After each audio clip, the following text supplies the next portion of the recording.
Good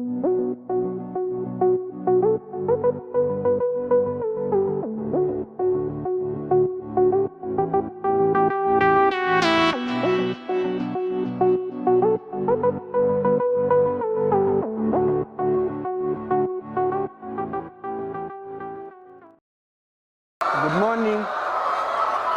That's how I start the day, you know. So many people have asked me, how do I start a poultry business? How do I start a poultry farm? How do I make a poultry business a success? And today I'm here to answer you, you know. So for you to start a successful poultry business, there are various factors you need to put into consideration. You know, number one, you actually need to identify the poultry sector. You need to identify which poultry sector do I need to invest in, so that you come into the business knowing that this is my interest.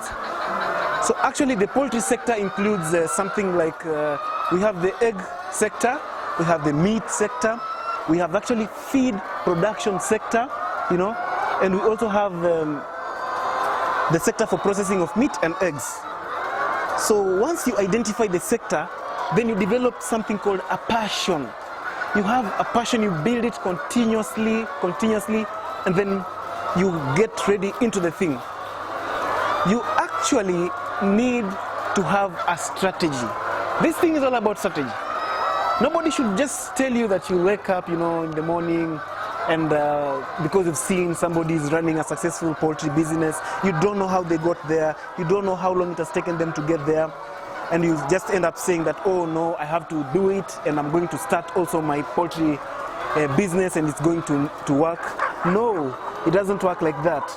You need to have a strategy. You say, like, I'm going into this poultry business of eggs, I'm going to start it this time, and by this time I should have attained this goal, and I would have made it this way, and I'm going to get my finances this way, I'm going to get my breeds this way, maybe I'm going to apply for some financing and some stuff. So after identifying the poultry sector that you want to go into, then choose the bird. You choose the bird, and you can say you want to do chicken, like some of us, or you want to do turkey, or you want to do ducks, or you want to do birds like guinea fowl. Basically here, you look at ornamental poultry farming, or you look at the commercial aspect of it. However, these days, there is also commercialization of the ornamental industry. I have seen a state whereby individuals are bringing up guinea fowls, and they're hatching and selling the birds, the chicks. So after identifying your bird, then now, don't just identify the bird and tomorrow you start building the houses, you start bringing the chicks, you start doing everything. No. Remember, do a lot of research in that bird. Go to the internet, read, go to the universities. Abraham Lincoln said, you will never go wrong when you consult the experts. So read about these birds and you go to the internet, you research. But my point is always do hands-on. Get attached to a farm. Look for a farm that is doing it practically. Go there. Some farms will give you a job to work with them, either as an intern. They might pay you something small. Some farms will request you to pay for their training. And some farms will actually you'll work there for free. But go to that farm where the thing is being practiced physically. And my friend, do it. Do it. Do it with your 2 hands. Listen with your 2 ears and see it with your 2 eyes. Don't wait to be told a story that, you know, this is how it's done, this is how it's done. You will fail. That's the time when you realize that you're starting the business and you begin regretting and saying, oh my God, I wish I would not have done this thing. How did I get here? This is not my thing. So therefore I tell you, go to that farm after identifying that bird, do the things practically, know what times we need to feed, know which types of feed, know the amounts of feed, how much it costs you, how much will you source the feed, how much can you go about the feeds, such like things, which vaccines to use, the productivity of the bird, Many times some breeders will say, you know what, this breed can do very well, it can give you this number of eggs. Honestly, you try that breed and you're in for a rude shock and you're saying like, oh my God, why did I do this in the first place? That's why I tell you, you need to go hands on. Do these things with your 2 hands, Learn these things with your 2 hands and see how it's being done, Do it practically. Inject the birds if there is that need, You need to come up with a farm logo. You come up with your own slogan. For example, for me, I am Afri-Chic and I use my slogan is best breeds, best profits. Be passionate about that logo. Work with it, Build it as your own passion so that it molds you up, You work towards that logo and let it be your brand from the first day, go. Ati, half crate. 2 crates.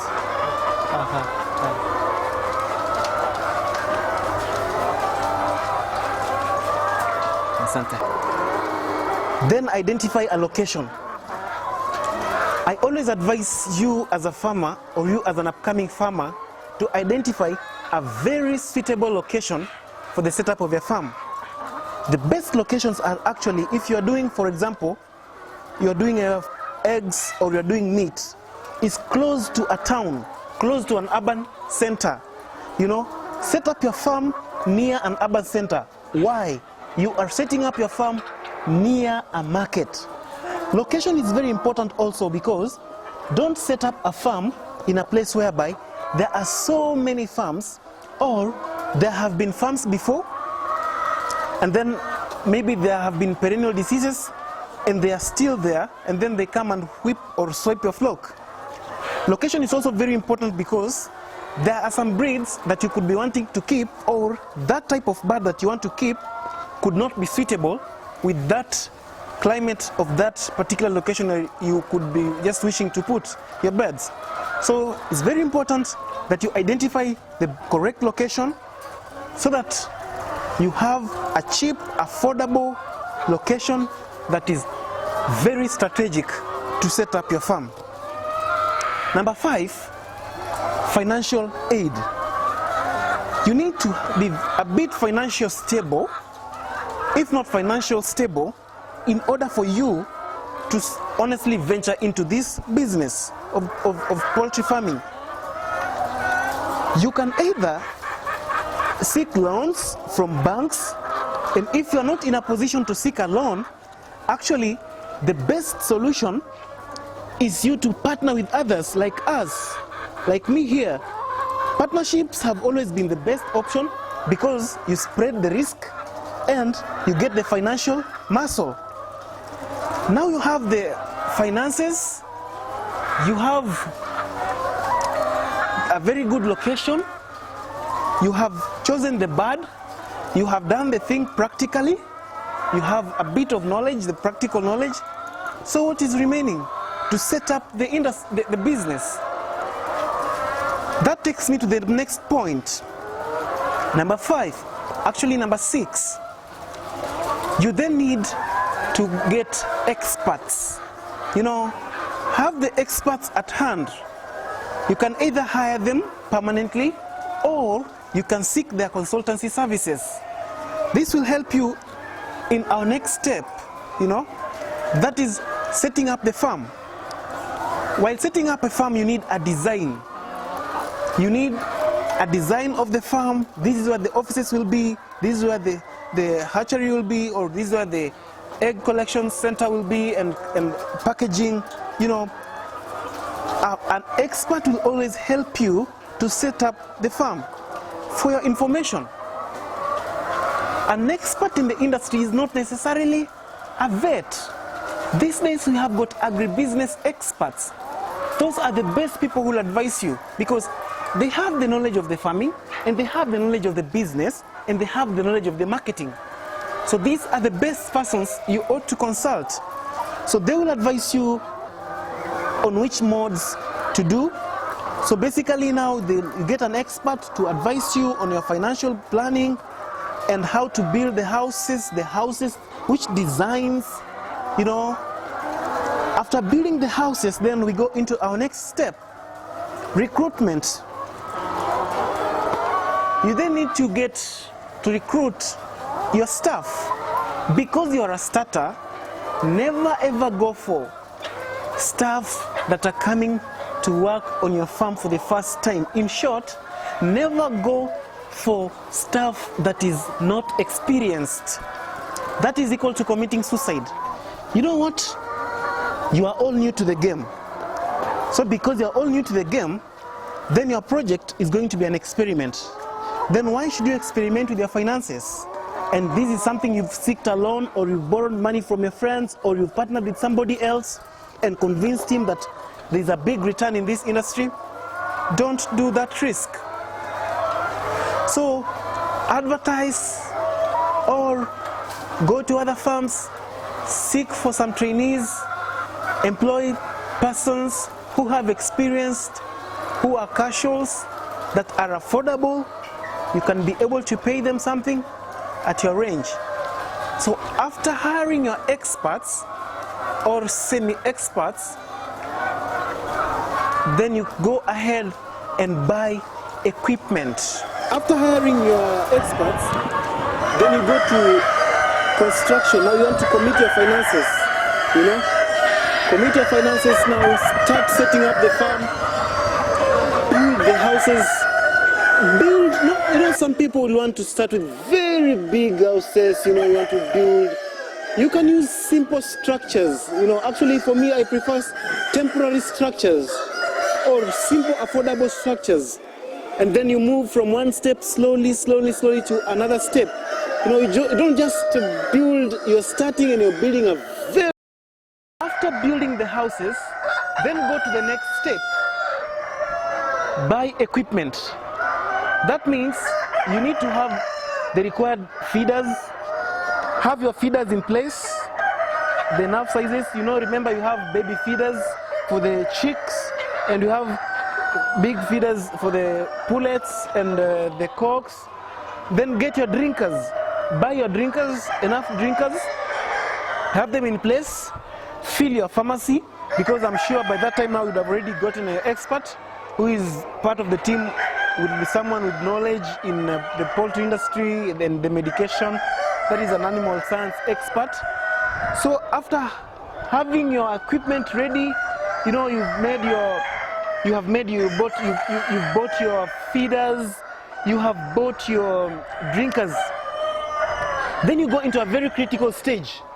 This is now introducing the flock to the farm.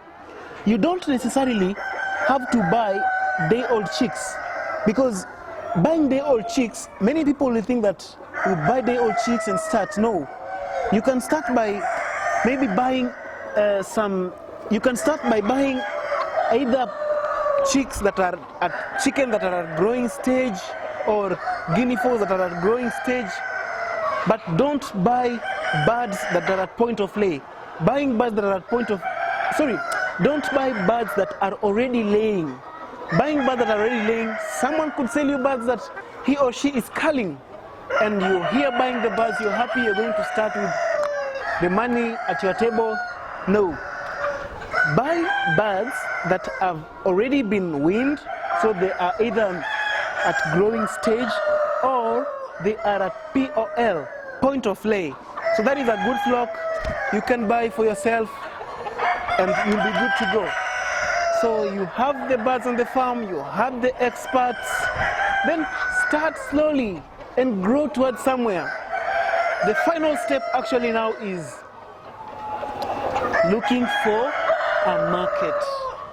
Get the right market for your products.